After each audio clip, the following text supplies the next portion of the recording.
Hi, this is Dan Silvestri, Tom Pizzato. I'm Vicky Hodges. of SpyMovieNavigator.com, and today, along with Derek Lyons, we're going to crack the code of a few Bond movies and more. Lots of great stories, too. So let's go.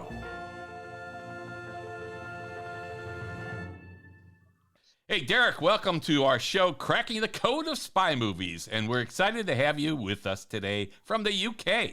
You've been in over 100 movies and television shows, and you've appeared in 4 James Bond movies, and we're excited to have the chance to talk with you today. Danny, it's very nice to be invited on your show. I'm quite humbled by it because I'm a mere, little teeny actor in a massive universal film. But yet again, I'm a legend in my lunchtime, apparently. Hey, Derek, first of all, we want to say we believe that the supporting actors play an important role in movies and TV shows. The supporting actors add to and enhance our experience as a viewer for virtually any key scene. So we thank you so much for the work you've done and what you're doing now that enhances our lives as we watch movies and television, and for being with us today, too. Thank you. Yeah, thank you. It's my pleasure. It's my pleasure. I mean, obviously, we've supported. I've always got this problem about. It's not an ego problem. It's just really the way, especially in UK, with the class system, and he's a supporting actor or a background artist, and this and that and the other. And the thing is, the whole history of film in this country, most. Going from the silent movie days right way through. I mean, look at Charlie Chaplin, Buster Keaton. They were silent movie stars. I mean, I'm actually most with the Z-League, a stroke Charlie Chaplin of the 21st century. I don't know. But the point is that, I went into the profession to work as an actor. And obviously, because I had bills to pay, I just continued either becoming an assistant director or standing in on movies, about 4 or 5 movies, doubling people, doing a few stunts here and there because I was going to be a stuntman at one point.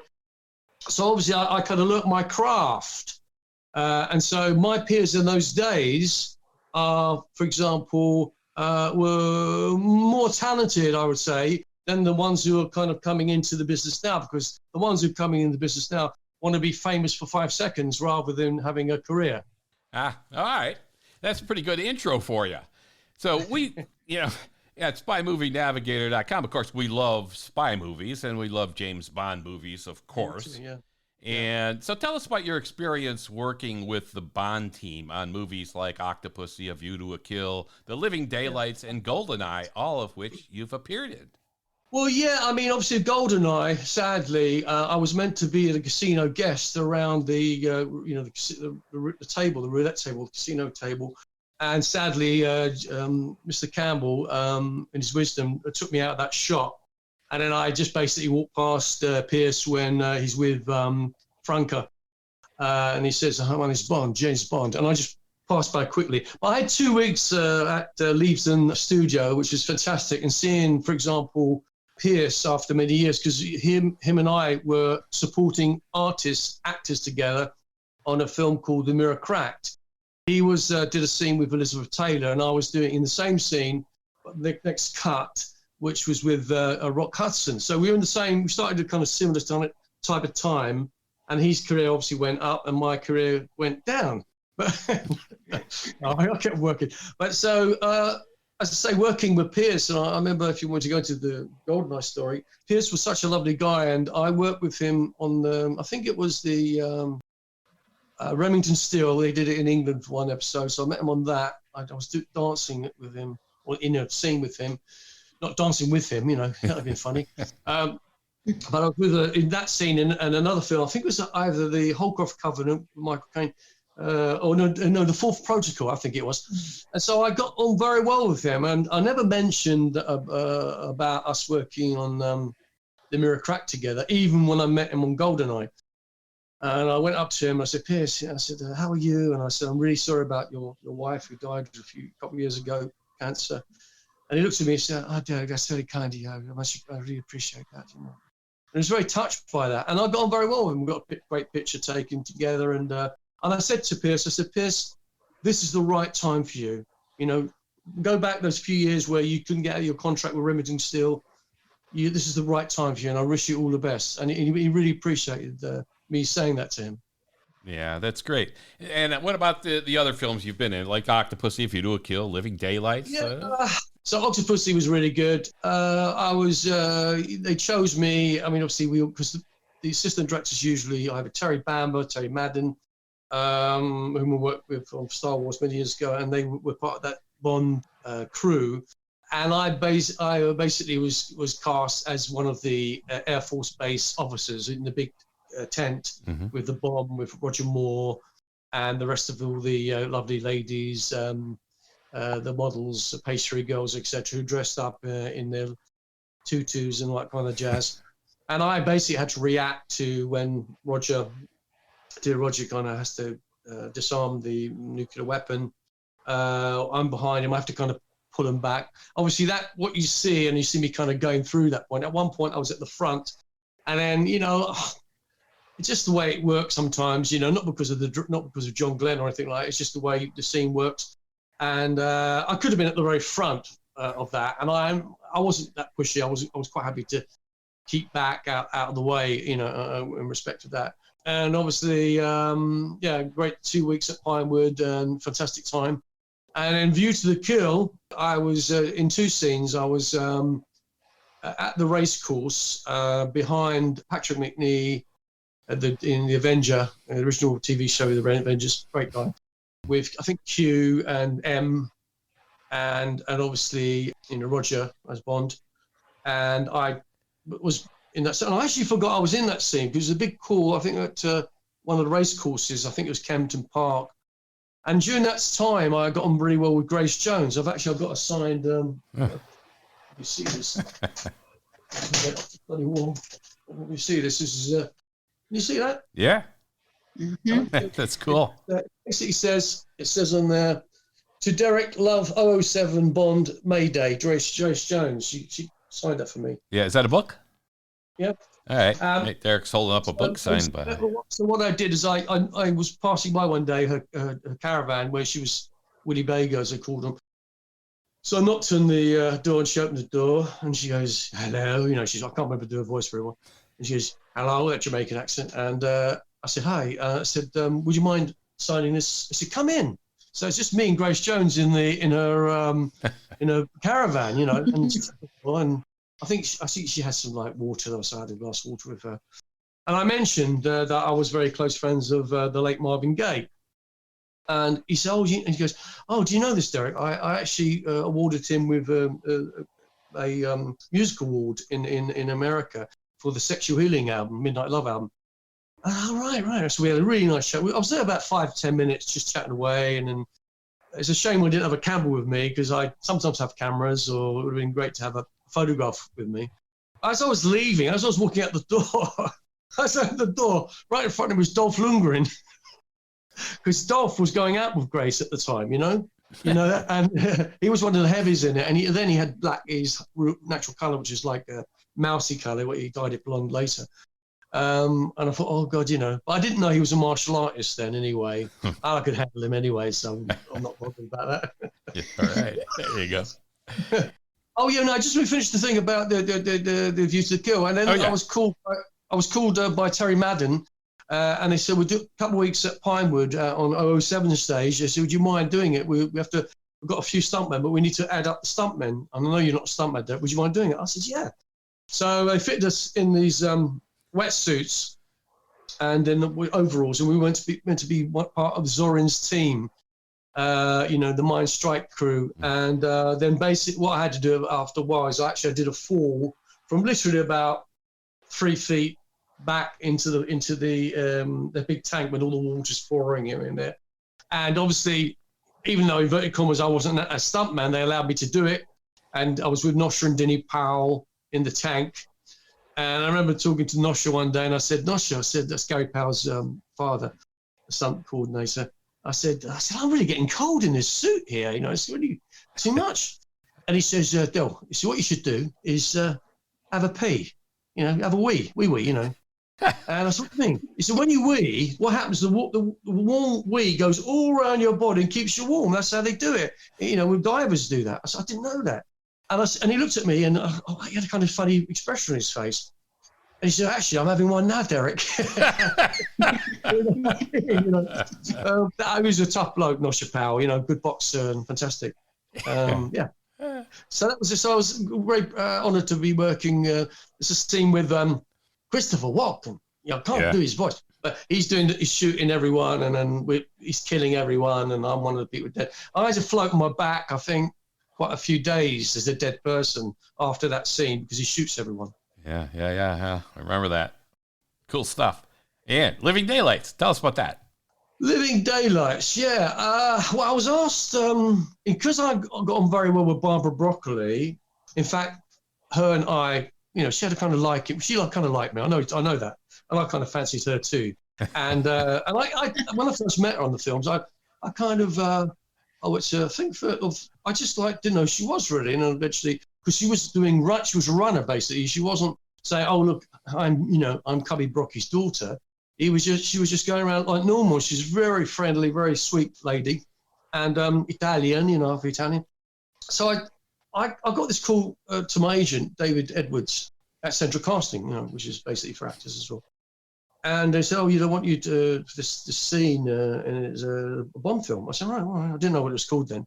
So I ended up turning up at Pinewood, and then they fitted me in this kind of grey costume, and then we did that scene. Obviously, I was very lucky. I had to pull out Jerome Crabb from the pod with another guy. I can't remember who the other guy was, but that wasn't important to me because at least I got a little part. And they said, "Oh, you're one of the MI6 agents now, Derek." That's what they said to the set. So that's nice. And then Desmond Llewellyn was so nice. I was just chatting with him, but I was so in awe of him because I love Q and I love the Bond films, as you know.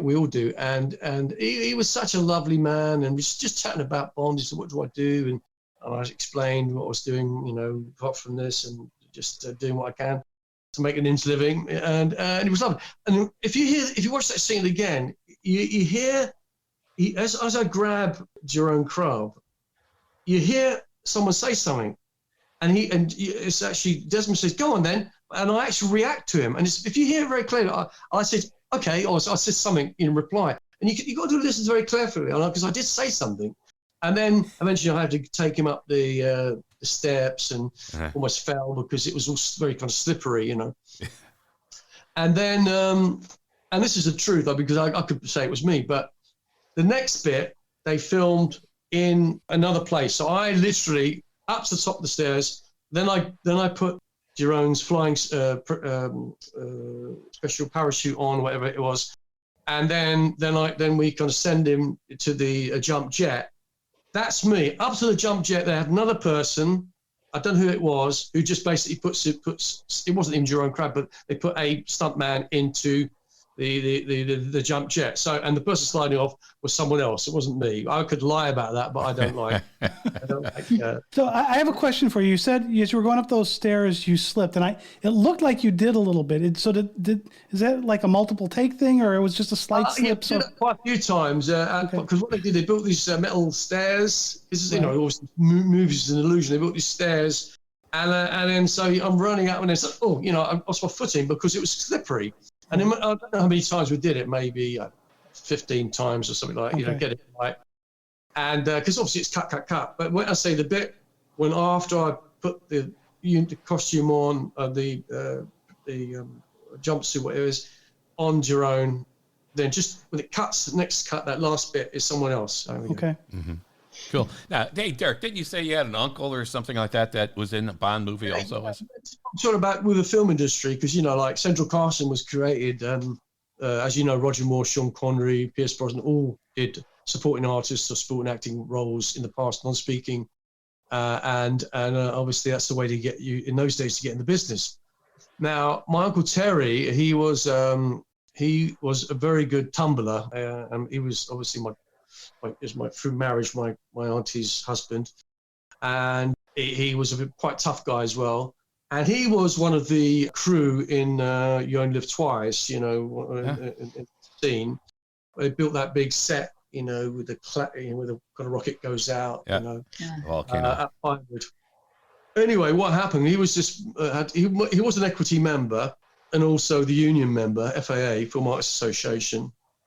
But in those days, anything goes. So the assistant directors, they came with the producers. They said, "Look, we haven't got enough stuntmen coming down on the ropes. What do you call it? Repelling down. Yeah. Huh? Repelling? No, when you're on the top of a rope and you come down free fall on the ropes. Oh, anyway, on the ropes. So they needed to make up the numbers. So they went to the people in the sporting artists and said, "Look, who would want to volunteer to get up there? I mean, it's a long way up." And the stuntmen, they couldn't say no to them because the stuntmen were paid like a fortune each day. Anyway, so basically, my Uncle Terry said, "I'd do it." So him and a few other people did the abseiling. They abseiled down the side, that's right, down the middle. Did it several times. And then I think there was maybe a stunt rep on the day, and he said, "Oh, you're a stuntman now."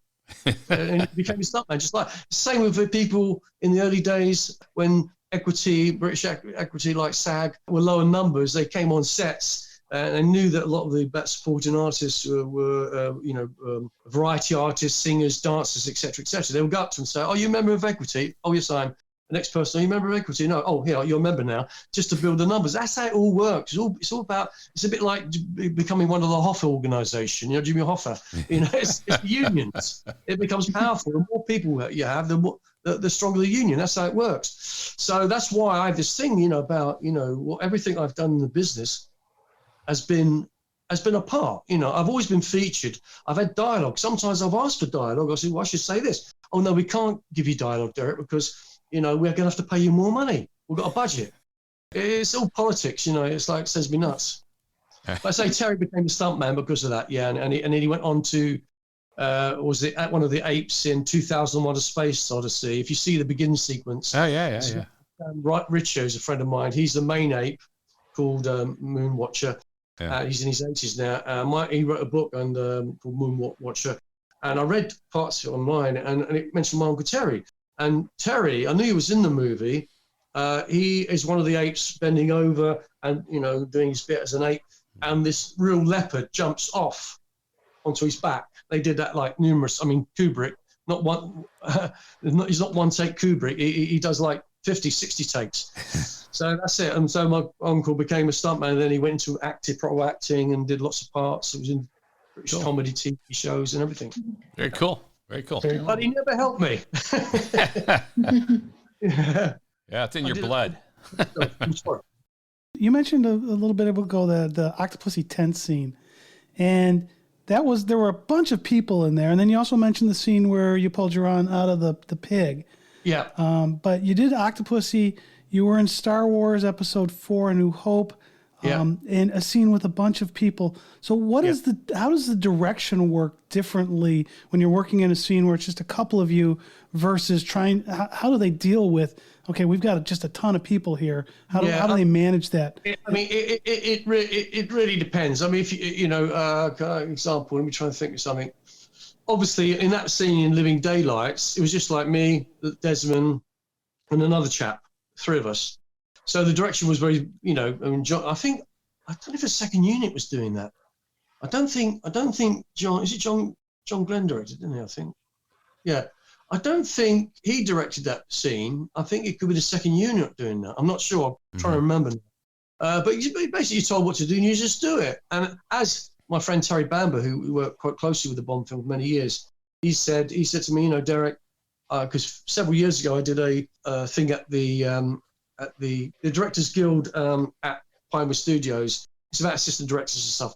And they asked me, Vic Armstrong, the guy who doubles and is one of the best stuntmen in the world, and Michael Stevenson, one of the best seconds in the world, to do a talk to assistant directors about film business. So, and what he said in his letter, which I have here, he said, Derek, you always on time. You turned up. You knew your dialogue, or you knew where to be, and you were always very professional. So I suppose I, as an individual, on anything I did, I always made sure I did the best possible thing I could. Now, with regard to big scenes like that, the one in, for example, Octopussy and the big thing, obviously Roger's doing what he's doing. most of those people in the crowd, roughly the assistant director will say, look, this is what's happening, they give you a rough idea what's going on. And most people, because we've done a ton of films before, they know what to do instinctively. And if they get it wrong, then they get told off, you know. I don't know if that answers your question, but, you know. Yeah, it does. Thank you. That's my pleasure. Derek, you mentioned earlier on about your 4 Bond films that you were involved in. Which one would you say was the most enjoyable experience for you? Which did you have the most fun on? Let me think. Well, funny enough, obviously, I mean, Living Daylights was fantastic. Octopussy was great. Well, it depends on which situation. And on Octopussy, I met one of my girlfriends. That was quite nice. Ding dong, here we go. Julie Clifford, her name was. Oh, shouldn't mention her name. Julie was Julie. I went out with her for a while on that Octopussy. But on, I think I would say on GoldenEye was really good. It was 2 weeks at Leavesden, and which is now the Harry Potter Studios now, I think. It was great because we had, Franca, and we had all the Bond girls, and I got on very well with a woman called she was actually Miss Venezuela. So I had really lovely ladies, you know, and I was like in my element, and it was nice to work with a group of people because I hadn't been out of business for a few years, and I just came back into it for that year, and then I got GoldenEye. It was a great experience to work on. Derek, you mentioned that you worked with Pierce on A Mirror Cracked in 1980 and then A Fourth Protocol in 1987. Did you think at that point that, yes, this man could be Bond? Did you have that inkling? That's funny. No. You think that you could be Bond? If you look at me and Pierce on The Mirror Cracked, and you can see a lot of screen caps on my website and everywhere else, you know, and you see Pierce, he's got this kind of bouffant hair, you know, and he's very, very slim. He's always been very slim, lucky man. And myself wearing this dark wig, you know, it was very funny. Now, at the time, I wouldn't think, it never crossed my mind because it was only James Bond as far as I was concerned, which was Sean Connery, the late, great Sean Connery. But, no, I mean, obviously, when I worked on Remington Steele and The Full Protocol, that's right, because I always get mixed those up. And there was room, and I knew from his stand-in that, you know, Pierce has been offered the Bond, but he can't get out of contract. And I thought, yeah, he'd be great. Yeah, he'd be good as Bond, you know. So that's the only time I actually thought of, because, you know, he was. I had you hear rumors about those kind of things, you know. And of course, you also worked with Roger Moore and Timothy Dalton. Did you get to sort of interact with those actors much on set? Yeah, I mean, the only time I worked with Timothy, it wasn't on Living Daylights, because obviously it was different. It was a different time. He was obviously shooting other shots, and I think it was second unit I was on. I'm not too sure. But I mean, Timothy I met on a movie called Flash Gordon in 1980. No, 79 actually. We filmed it 1979 at Shepperton, starring Max von Sydow and Ornella Muti and Sam Jones and several others, Brian Blessed. And obviously he was on that, and I hadn't known, I never was aware of Timothy Dalton before that point, you know, before that film in 79. And when he went on to become Bond, it was great. I was quite pleased with him. So I think it was, you know, he was good. I think Living Daylights was fantastic. The second one I wasn't really too sure about. But yeah, and then Roger Moore, I mean, he was always, the 2 films I worked with him, worked on the same film with him, not obviously acting with him, which is a shame. But he was always very jolly, always making practical jokes. He was one of the boys, really. But because I loved him from The Saint, and even from Ivanhoe. He did Ivanhoe, and I always was quite in awe of him, especially The Saint. Yeah. I've been watching all of the reruns of The Saint now. Yeah, so much of his Bond comes from The Saint.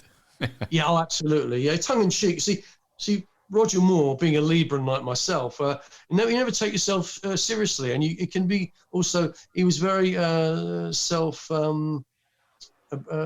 derogatory of himself, wasn't he? He always put himself down, and I'm just a piece of meat on. You know, he that's the way he looked upon himself.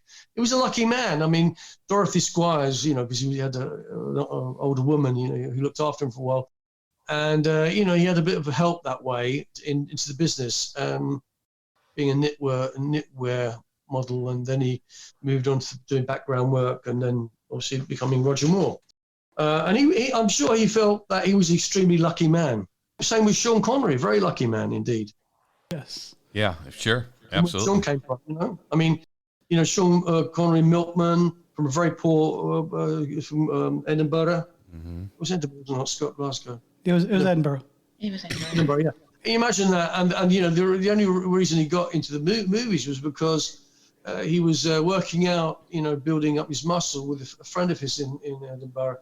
And they wanted to get some beefy men for South Pacific for the touring musical of the Roger Hammerstein's musical.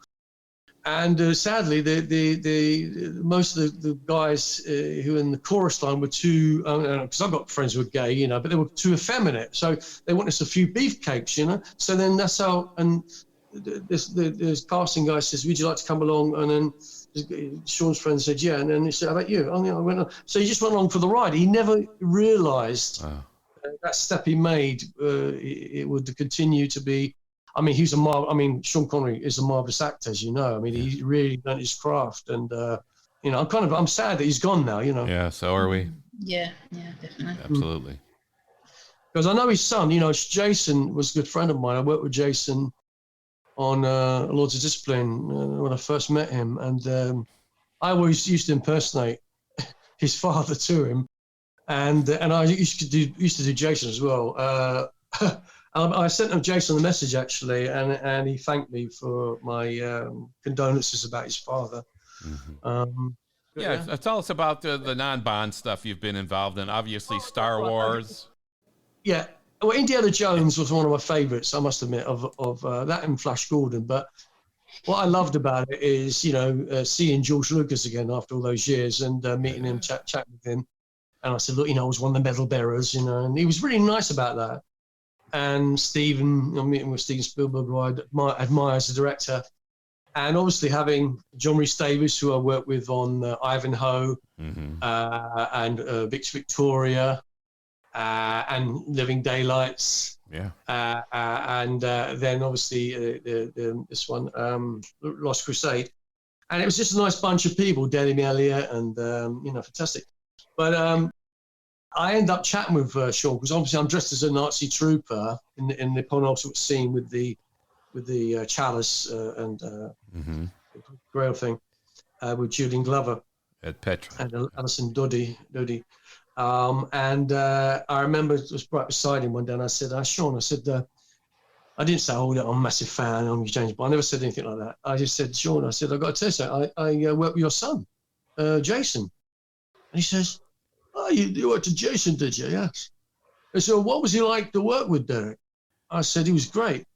He said, he wasn't stuck up, was he? I said, no, he was. I said, what's he saying that for? He was, stuck up like snobby. I said, no, he was really, really good to work. He said, I'm pleased to hear that, Derek. I'm pleased to hear that, And then during that time we were on the film, we had a few guests came on set. We had Paul Hogan from Crocodile Dundee turn up one day, and I chatted with him because the set was built up high, so it kind of closes, and then when people fall down and at the end bit. Paul Hogan was very nice, just asking what he was doing. He came to see Steven Spielberg, and typical Australian, very relaxed, just come see Steven, see how he is, mate. And then one day, and funny enough, a week later, I was going to see Michael Jackson in concert at Wembley. And one day, we're on the set one day, and then this is 2 weeks after. Suddenly he said, Michael Jackson's coming down on set today to see Steven. Right. So anyway, suddenly Michael turns up, all these big bodyguards around him, and he's with this little boy called Jordan, who, don't know the story. So he comes on set, and he's got that kind of typical brigadier he wears, those jacket, like Beatles kind of jacket. And he walks on, and he goes up to different people and says, hi, Michael. Hi, Michael. So he came up to me and says, hi, Michael. And I said, nice to meet you, Michael. I shook his hands. And Sean was right beside me. And he says, hi, Michael. He says, yes, I'm sure you are. And he went away. He goes, yeah, I'm sure you are. And he just walked away, just turned away from him. Michael didn't, what could he do? Not much.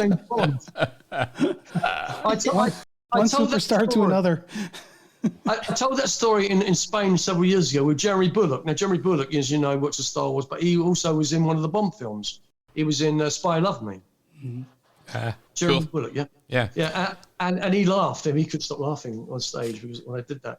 Yeah, sure you are, yes. Sean never suffered fools. If you spoke to him directly, and when I spoke to him, in fact, when I've got this book over here, which I got everyone's, I've got Stephen to sign, John Rhys Davis, everyone's in it, right? There's a book called Stars, and at the front of it, I've got Danny Meltzer to sign it, and John Rhys Davis to my pal Derek, because he remembered from the past.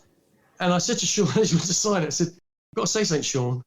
This book says stars, but you're not in the book. and he didn't look at me, and he signed to Derek all the best, and he didn't take it personally, because I said it very naively. I didn't do it as a, like you're not a star. But Sean, do you mind signing it? Oh yeah, he says that's okay, and he signed it for me. Very cool. It was very nice. Yeah. He's one of the best. Yeah. Any other Star Wars stories? You were in a couple of scenes, right? Star Wars was the first job I ever had. I mean, I was at university at the time studying English, because I didn't do particularly well at school, so I was redoing some of my exams and stuff because I'm slightly dyslexic, and so that kind of put me back in my career, as a normal career. That's why I became an actor, because I was so stupid. So anyway, I can remember lines. It's okay. So, I got a call. I was at, my father knew a lot of people in the business, so I got in because of him. And then I got a call one day from my agent that said, they're doing this movie. It's 2 weeks, and you take 2 weeks off. This is the dates, roughly. You got to go down to Shepperton. They're going to Polaroid you, fit into costume, da-da-da. It's a science fiction film. That's all they said. So then I end up, about a week later, I got a phone call. Took time off. But in the meantime, I had to buy some leather loafers because we had to have our own shoes because the budget was so small on Star Wars that you basically, you had to wear your own underwear and socks, and shoes. So anyway, so I turned up on set, and then I'm in the crowd originally, and then one day went on set to see the robot C-3PO and the rest of it. And then the assistant director, funny, Terry Madden, who's the Bond assistant, he said, "What are you doing on set now? You should, go back to lunch and come back later." He shouted at me. I was really shy, really kind of upset, And then he said, "Come back." So then I got chosen with a guy called Robert to be the medal bearers in that scene. And then we did it. And then Robert screwed it up because he couldn't get his coordination right. Just basically walking from one place to another and delivering the medal, and it's a simple thing. I mean, I could do it for no problem, but he was all over the place. So they got someone else to do it, and then I was the other rebel guard. I was picked for that because I'm so good at the other thing, which is really funny. But I got on very well with Mark Hamill at the time. We chatted with each other, and we found out we had the same date of birth. He's much older than me. I got on very well with him and Kenny Baker, and I like Kenny Baker, and Peter Mayhew, the late Peter Mayhew, Chewbacca. Mm-hmm. Oh yeah. Yeah, I used to have a drink at the pub at Shepperton at lunchtime with him, like a ploughman's nut, which is like a long bread, French bread with like cheese and stuff in it, and a beer. That's what me and Peter used to have at lunchtimes, really. And then one day I said to Mark, "Let's go on." There's an Oliver set there, Lionel Bart's Oliver, which I love the musical.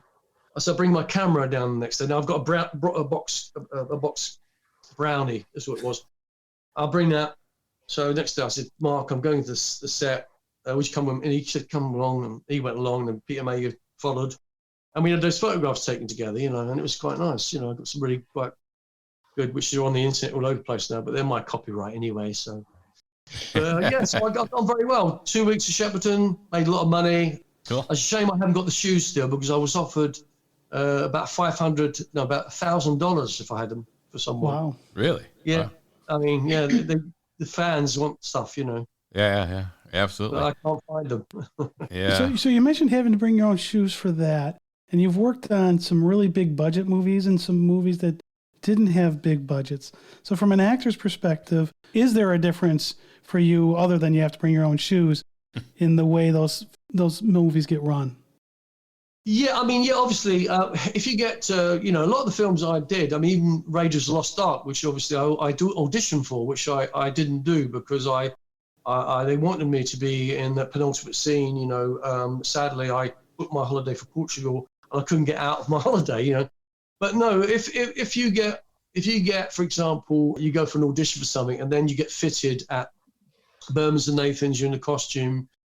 And most costumes I put on, you maybe start answering in another way, indirect way. When you're in that costume, if I put a 1920s on, or even was a night in, a squire, or night in Ivanhoe, once you get into that costume, you become. It's a bit like Chekhov. It's a bit like Stanislavski method, or I did Michael Chekhov. I did a 3-year course in Michael Chekhov. It's actually when you put something on, you become it. You become this thing. So naturally, being a mimic, every time I was in a movie and in a scene, I actually felt I was in that period of time. And so I think everyone, when you're fitted and you're treated with respect, and you're in that scene, whether it's a dining room scene or ballroom scene, everyone knows their part. And I know from my point of view, from the people in the early days, that they were all, it was like a family, It's a bit like the Bond people, it was like a family. And I miss those days. I miss a lot of the people who've gone now. But it really depends on the director and how the producer treats the director, and how tight the budget is, and the pressures on getting it done. Thomas, did that answer your question? I mean, yes, it does. Thank you, Derek. Hello, Victoria. Aside for your 4 appearances in the Bond films, we know that you are a massive James Bond fan as well. Yeah. So, in your opinion, who should take over the role, and what direction do you think the film should go in? Well, I'm thinking. Yes, 007 and 6.5. There we go. Yes. 00 Derek. 00 Derek. 00 Derek. I like that. I was going to wear my Bond bit tonight and then start taking it out and doing my stuff. No, I don't. Do you know what? I have no idea. There's a lot of people. I mean, even Hugh Jackman at one point they wanted him to play it, or he. There's that guy from Poldark. Which I think that's actually my tip to play Bond. Yeah, that's my tip. Yeah, he's nice. He's nice. Yeah, I can't. At the moment, I can't really think of anyone. I say. I don't know. I just let it, whatever happens. The right person. Look, Eon Productions know what they're doing. Barbara knows, and obviously half brother Michael G. Wilson. Michael G. Wilson. Michael. Michael. They know what they're doing. They know it's a business self. But as I say, I getting to Daniel. I know you're going to ask me a question about Daniel. Right? Yeah. I loved Casino Royale. And that was directed by Mr. Campbell, as you know. And it's a great movie. I mean, it's really a lot of excitement, and I love the whole story and everything else. But for me, Daniel, I still, and Terry Mountain would agree upon this. I was talking to Terry Mountain today. Raphael he's like my father, like dad. Raphael on Majesty's Secret Service, etc. Not particularly well at the moment, but I'll let you know about that another time. But yeah, Daniel Craig, for me, when I see him and the way he dresses, we have an English comedy actor called Norman Wisdom. So when I see him, I think of Norman Wisdom for some reason. Just look him up. It reminds me, he's got a similar face and nose, and a bit like Lee Evans. He just reminds me of that time. But I just never... I think he was great in Layer Cake. There's a film called Layer Cake, which he worked on. Yeah. And this was a very, almost like a Bond. Right. On that film, I thought, Bond. But then since then, I'm not knocking him too much, because there are fans of his at the moment. But I'm quite happy to see the back of him, to be quite honest with you. Because I think what they need in the future is they should go back to the tongue-in-cheek, Sean Connery. he got the point, and shocking.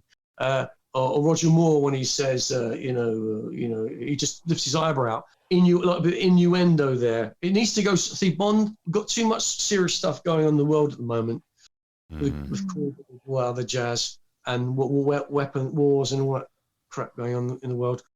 And so I think that we need a Bond, which is still tough.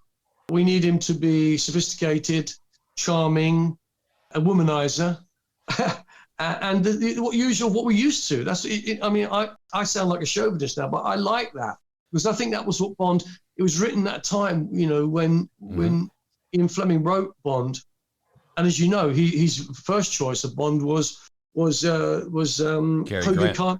Who was it? He based Bond on Hoagie Carmichael. Oh yeah, Hoagie Carmichael. Yeah, right. Yeah. So that's his idea. And when he saw Sean, he wasn't too. But then he adapted. So yes, he is good, So see, Bond is from that kind of time, and I don't really like all the politically correctness associated with this world we live in at the moment. And I think he needs to, as a woman's out of order, just give her a slap. Give her a slap. But in the movie context, Yes, right. But not to have like you got Honor Top, for example, who fought Pierce. You needed those kind of tough women as well. You've got to have the balance. Mm-hmm.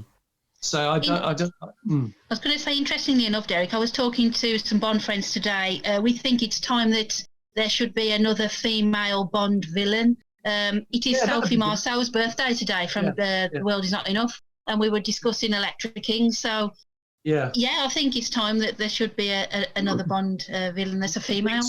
Victoria, you should do it. So can I'm too nice. I think we'll see a lot of strong women in Bond films from now on. I think they need, I mean, the new villain, which is kind of vaguely based on, looks like Dr. No, the guy who plays Salam Malik, his name is the guy in the Queen film. I didn't, be honest with you, looking at the makeup doesn't look too good, I really study, when I watch films, I look at everything. I look at the background people, I look at everything, which most people don't look at. I think, oh no, that guy looked at camera, he looked straight at camera. I've seen it quite a few times. And then that makeup doesn't look good enough. It looks too fake. You got to get it right. It's a bit like sets. When Die Another Day was out, Pierce Brosnan film with Madonna, that one. That fence, because I fence, and that fencing sequence was kind of good. But the set, it looked too fake. I don't know who. The lighting, it's all to do with the lighting, and our people in the UK are brilliant set designers and set makers. I mean, they used to be anyway, and that's why Spielberg and the rest of them came to this country, because we're the best at doing it, But it looked fake. When I see Die Another Day, I go, oh, it looks so fake. The lighting, it looks like it's in the studio. I want to be convinced it's not in the studio. I want it to be like, it's like watching The Saint in the old days when they clipped to for example, to Switzerland, and they went into the apartment. You can see it's a set. Yeah. Oh. So you mentioned the old days. There's a name you haven't mentioned yet, but I understand you had a really good relationship with Peter Hunt. Can you kind of talk about that? Yeah, dear Peter, Peter Hunt, yeah. Peter, I met Peter on a movie called, it was in 1983 at Pinewood Studios. I was standing in for an actor. I was there for about 8 weeks, maybe more, and I got to know Peter very well. And he, because he was openly gay person, but I didn't know at the time. And his boyfriend, I think, still living, Nikos. I got on very well with the guys, and Peter used to, give me a lift in his car back to Piccadilly, and I think he had an apartment around the area. And always very, very sweet and kind. And over the years, up to before he died, I would ring him in America, in Bel Air, and just chat with him about movies. He liked Woody Allen, and we were talking about Woody Allen. He was saying, have you seen the film, what's it called now? Manhattan Murder Mystery, or whatever it was. And he's like, it was so funny. I just laugh. Just laugh. He had an amazing laugh. But I said to him, I was talking to him about George Lazenby. And I said, yeah, Jules, I said, I love that movie. It was a great story. And he said, Derek, he was a silly boy. And then he was telling me, I didn't know this, but he told me that he edited from the very Dr. No right the way through, Terence Young, all the way through to You Only Live Twice. He did all the cutting. He was the editor. And he's Brilliant. So all the Bond films you see, the way it's cut, it's Peter Hunt. That was his thing. And he actually said to Eon, if you don't give me, a movie to direct, then I'm leaving. And then they gave him On Her Majesty's Secret Service, which is one of my favourite Bond films. Mine too. Yep. But Peter was extremely nice. In fact, after I saw him in 84, he sent me a one-way ticket. This is absolutely true story. He sent me a one-way ticket to go and live with him and his friend, Nikos, in Bel Air. No funny stuff, just because what he said to me in those days, he said, Derek, do you know who you remind me of? I said, who? Oscar Werner. Now, if you check out Oscar Werner, he was in Fahrenheit. Right. Or 51. Lots of films. It was on the Voyage of the Damned today. And I said, I can help you, Derek, because I know you have the ability. And you come to LA, Bel Air, I will get some acting classes and we will get you sorted out and who knows where it go from there. I could have done that, but sadly I was with my girlfriend and she said, oh, you can't leave me, you can't go to America. I should have just been more selfish. But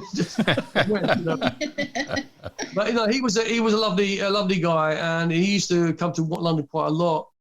And my friend Martin and Philip Masheter, they had a shop called 58 Dean Street, of which John Barry used to visit in the West End, mainly film soundtracks and theatre soundtracks.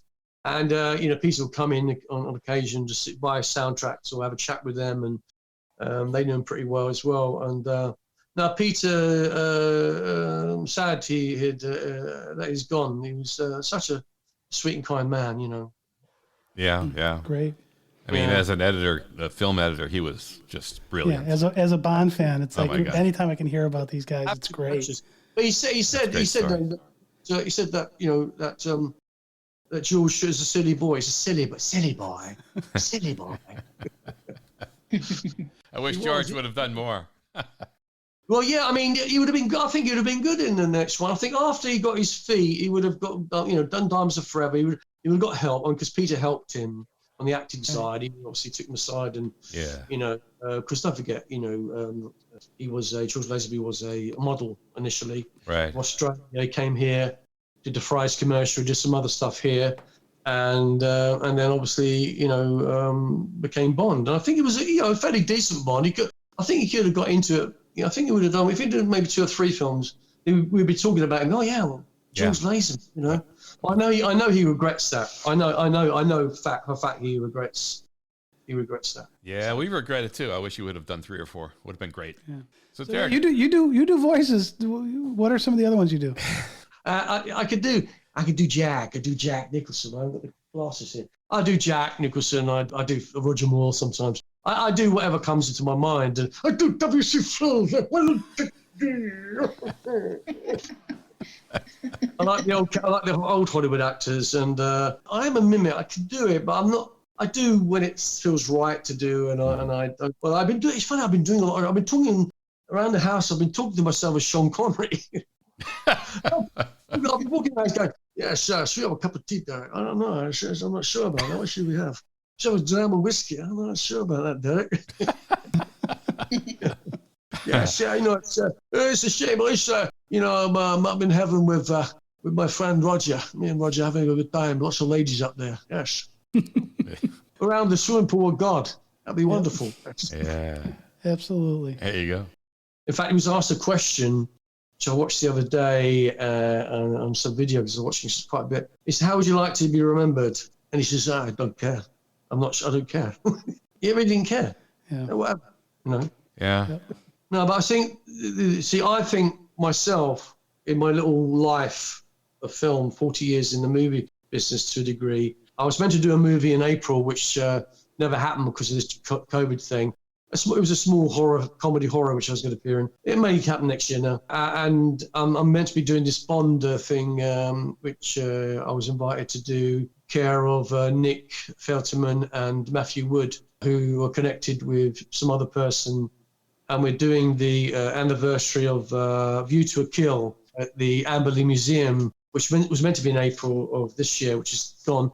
I was the guest of honor, And it would, kind of talking about, because it's about Zoran, and because they filmed the mine sequence where they go into the mine with Grace Jones, etc. That scene, they filmed it there. Will happen, no doubt, maybe April 2021, because we had about 50 American Bond fans coming over to not see me, but to see be at the event. But you can subscribe to my website, which is Derek Lyons' website. You can just type my name in. I'm on Instagram under Zen Lyons, that's Z-E-N Lyons, one word. I'm also on YouTube, so you can see my YouTube channel. If you type in Derek Lyons, you can see my YouTube You've got a lot of fun videos up there. Yeah. Oh, thank you. I appreciate that. Yeah, I've enjoyed your videos and your Facebook stuff. It's fun. Oh, thank you so much. Well, I think it's nice to have fun and nice for people to be happy. I think I like to have fun, and I like to be respected for who I am, and I will give you the most respect. And the thing is, I'm never greedy with anything, with autographs or anything. I'll always give extra if I can. So I've got one more question that I wanted to ask you. It's a little off topic, but sure. On the Beast Within Productions website, there is a picture of you in full splits on stage. Oh yeah. So a couple things. How long ago was that? Can you still do that? And how'd you get up? Well, anyway, the trouble is, it's a bit of a problem after a while. No, I can still do it, actually. I've got camera right set. I'll do it here on the floor. But I can still do it. That was in 2008 at JediCon. I was on stage. I had to do a Q&A, and I actually ended up doing an hour singing and talking, and, both days, maybe just over an hour plus. And then we had about 2,000 in the audience, which was quite nice. And I just said, do you think I can do splits? Yes or no? And I said, yeah, and I just did it. And they were like, way. No, I still can do that. I used to be able to put both legs behind my head. Can't do that. But that was Derek Does Dallas. Oh, that's the other 100 movies you did. No. But I can still do those things. I'm flexible. I can't really do it now. That was impressive, and it looked like it was fun for the audience. Yikes. Okay. This is good. This has been fun. Thanks, Derek. Thank you. I appreciate it. This is terrific. You're a fun guy. You're obviously a people person. We love people.